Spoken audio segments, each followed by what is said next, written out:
जय हिंद दोस्तों। तो हम 2-4 रोज़ से वीडियो नहीं बना सके क्योंकि तबीयत ख़राब हो चुका था। तो चलिए जहाँ से छोड़े थे अब वहाँ से बनाना शुरू करते हैं। तो दूसरा सवाल कहता है कि निम्न स्थितियों को द्विघात समीकरण के रूप में निरूपित कीजिए। तो द्विघात समीकरण हम लोग जानते हैं कि ax² plus bx plus c equal to किस रूप में आना चाहिए? 0 के रूप में आना चाहिए। तो जब इस रूप में आ जाता है x² plus bx plus c equal to 0, तो हम इसको कह सकते हैं कि यह द्विघात समीकरण के रूप का है।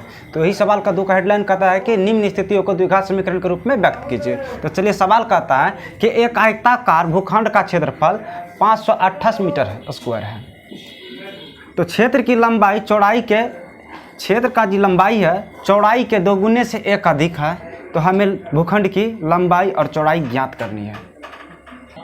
तो जो भी हमें ज्ञात करना होता है वो सवाल के नीचे में दिया हुआ रहता है। तो चलिए तो हम मान लेंगे कि आयताकार भूखंड का चौड़ाई जो है x है। तो चलिए इसी बात को हम मान लेते हैं। तो चलिए हल करना शुरू करते हैं। तो मान लेंगे, माना आयताकार भूखंड का क्षेत्रफल x मीटर है और कहता है चौड़ाई। तो हम मान लिए कि आयताकार भूखंड का क्षेत्रफल जो है x मीटर है, कहता चौड़ाई 2 गुने से क्या है? 1 अधिक है। तो चलिए तो कहता कि क्षेत्र की जो लंबाई है चौड़ाई के 2 गुने से क्या है? 1 अधिक। तो चलिए हम ले लेते हैं लंबाई। तो लंबाई कहता है चौड़ाई के, तो चौड़ाई कितना है? x, इसके 2 गुने से तो 2x से कितना अधिक है? तो 1 अधिक है मीटर। यही तो हमको एक चीज़ और दिया हुआ है, आयताकार भूखंड का क्षेत्रफल कितना दे दिया? 528 मीटर स्क्वायर दिया हुआ। तो इसी चीज़ को लिखते हैं, आयताकार भूखंड का क्षेत्रफल बराबर कितना दे दिया? 528 मीटर स्क्वायर में दिया हुआ है। तो आयताकार कहता है तो आयत का क्षेत्रफल कितना होता है? लंबाई गुना चौड़ाई। तो चलिए इसका लंबाई कितना है? तो लंबाई है 2x + 1 और चौड़ाई कितना है? x। तो गुना करते हैं, x बराबर किसका आना चाहिए? 528 मीटर स्क्वायर का। तो चलिए x से गुना करते हैं तो हो जाएगा 2x² plus x equal to कितना हो जाएगा? 528। इस साइड प्लस का, तो इस साइड किस में आ जाएगा? माइनस में। तो लिखेंगे 2x² प्लस x और माइनस 528 इक्वल टू क्या हो गया? 0। तो यह समीकरण, उपयुक्त समीकरण जो है ax² plus bx plus c equal to 0 का रूप का है। तो इसीलिए इस रूप का तो क्या कहेंगे? द्विघात समीकरण के रूप का है। तो इस तरह हम सवाल को सॉल्व कर लिए।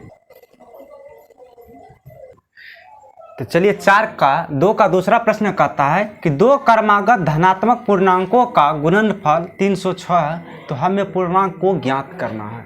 तो अब क्या कहता है? क्रमागत। चलिए हम क्रमागत को समझते हैं। तो पहले संख्या क्या लेते थे? 1। तो इसका अगला संख्या क्या हो जाएगा? 2। तो पहला संख्या 1, पहली क्रमागत है, तो दूसरा क्रमागत कितना हो जाएगा? 2। फिर ले लेंगे क्रमागत लेके अगला क्रमागत मान लेंगे। पहला क्रमागत क्या है? x। तो अगला क्रमागत कितना संख्या हो जाएगा? x + 1। क्या करते हैं? जब भी हम क्रमागत बढ़ते हैं तो उसमें एक आगे की संख्या को हम लिख लेते हैं। चलिए हम इसको हल करना शुरू करते हैं। चलिए मानते हैं। तो चलिए मानते हैं, माना 2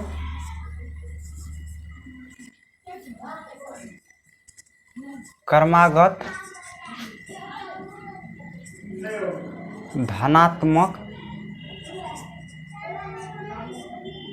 पूर्णांक x व पहला x माने तो दूसरा घनात्मक क्या हो जाएगा? x + 1 है। चलिए प्रश्नानुसार, तो प्रश्नानुसार जो प्रश्न कहता उसके हिसाब से चलेंगे। तो कहता है दो क्रमागत धनात्मक पूर्णांक का गुणनफल। तो गुणनफल का पहला धनात्मक पूर्णांक क्या है? x। चलिए x लिखे गुणन क्या कहता है, गुणनफल। तो दूसरा क्या हो जाएगा, x + 1। ये दोनों धनात्मक पूर्णांक का जो गुणनफल है वो किसके बराबर है, तो 3 से 6 के बराबर है। तो चलिए x से गुना करेंगे तो क्या हो जाएगा, ये हो जाएगा x² + x = कितना हो जाएगा, 306। अब इस साइड प्लस का है तो इस साइड किस में आएगा, माइनस में। तो लिखेंगे x² + x - 306 = क्या हो गया, 0। तो ax² + bx + c = क्या हो गया, 0। तो ये भी क्या हो गया, द्विघात समीकरण के रूप में हो गया, द्विघात समीकरण के रूप में निरूपित हो गया।